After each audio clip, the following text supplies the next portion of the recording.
नमस्कार युवा कार्य प्रशिक्षणार्थी मित्रांनो, स्वागत आहे तुम्हा सर्वांचं आपल्या या यूट्यूब चॅनलवरती. आज आपण या व्हिडिओमध्ये अतिशय महत्त्वपूर्ण अपडेट पाहणार आहोत. भंडारा जिल्हाधिकारी कार्यालयामार्फत एक महत्त्वाचं पत्र जारी करण्यात आलेलं आहे, जे की प्रशिक्षणार्थ्यांना कंत्राटी स्वरूपाचा रोजगार मिळवून देण्यासंदर्भातचा आहे. त्यामुळे तुम्ही हा व्हिडिओ अगदी शेवटपर्यंत पाहायचा आहे. काय नेमकं या पत्रामध्ये नमूद करण्यात आलेलं आहे, हे आपण या व्हिडिओच्या माध्यमातून जाणून घेणार आहोत. तर जिल्हाधिकारी कार्यालय भंडारा यांच्या मार्फत सर्व विभाग प्रमुख तसेच कार्यालय प्रमुखांना हे पत्र पाठवण्यात आलेलं आहे. विषय काय आहे? तर मुख्यमंत्री युवा कार्य प्रशिक्षण योजनेअंतर्गत प्रशिक्षण पूर्ण केलेल्या प्रशिक्षणार्थ्यांना आउटसोर्सिंग मार्फत कंत्राटी रोजगारामध्ये प्राधान्य मिळण्याबाबत हे पत्र दिनांक 7 ऑगस्ट 2026 रोजी काढण्यात आलेलं आहे. हे पत्र काढण्यासाठी सातत्याने पाठपुरावा करण्यात आलेला आहे. भंडारा जिल्ह्याचे जिल्हाध्यक्ष अक्षय गायधने व इतर प्रशिक्षणार्थी दिनांक 3 ऑगस्ट 2026 रोजी त्यांनी जिल्हाधिकारी यांना निवेदन किंवा पत्र दिलेलं आहे.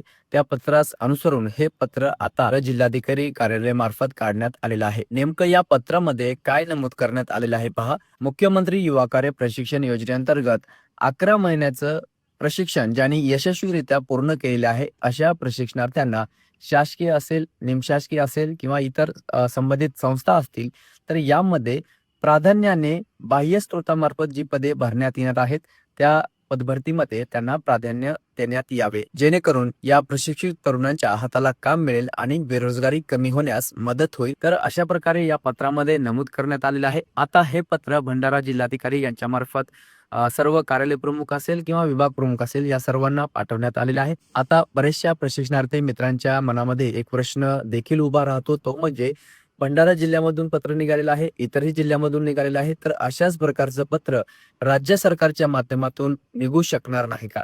तर त्याकरिता अत्यावश्यक पाठपुरावा करावा लागणार आहे. तरच राज्य सरकारच्या माध्यमातून पत्र निघेल, जे की सर्व 36 जिल्ह्यांतर्गत बाह्य यंत्रणेच्या माध्यमातून प्रशिक्षणार्थ्यांना प्राधान्य देण्यात यावे, हे बंधनकारक करण्यात आलं पाहिजे. तरच त्या ठिकाणी योग्य ती कार्यवाही असेल किंवा अशा प्रकारचे पत्र जे निर्गमित करण्यात येत आहे त्या पत्राची प्रत्यक्षामध्ये अंमलबजावणी ही झाल्याशिवाय राहणार नाही. आता जिल्हाधिकारी कार्यालयामार्फत देखील निर्गमित झालं म्हणजे कारवाई होणार नाही का? अशातला भाग नाही. परंतु ग्राउंड लेवलवरती जर तुम्ही गेला तर तुम्हालाही समजेल की खरंच प्रशिक्षणार्थ्यांना त्या ठिकाणी बाह्य स्रोतामार्फत घेण्यात येत आहे का? ज्यावेळेस तुम्ही पडताळून पाहताल त्यावेळेस तुमच्याही निदर्शनास येईल की हे पत्र निघत आहे, परंतु अद्याप मात्र प्रशिक्षणार्थ्यांना त्या ठिकाणी घेतलं जात नाही.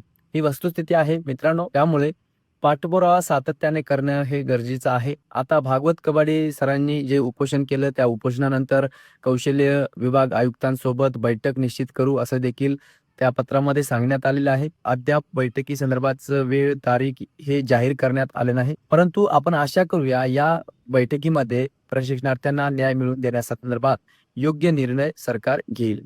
ओके, तर यावर तुमचं काय मत आहे तुम्ही नक्की कमेंट्स करून तुमचे मत या ठिकाणी नोंदवू शकता. तेव्हा भेटूयात पुढील अपडेट घेऊन नवीन व्हिडिओच्या माध्यमातून. तुर्तास धन्यवाद.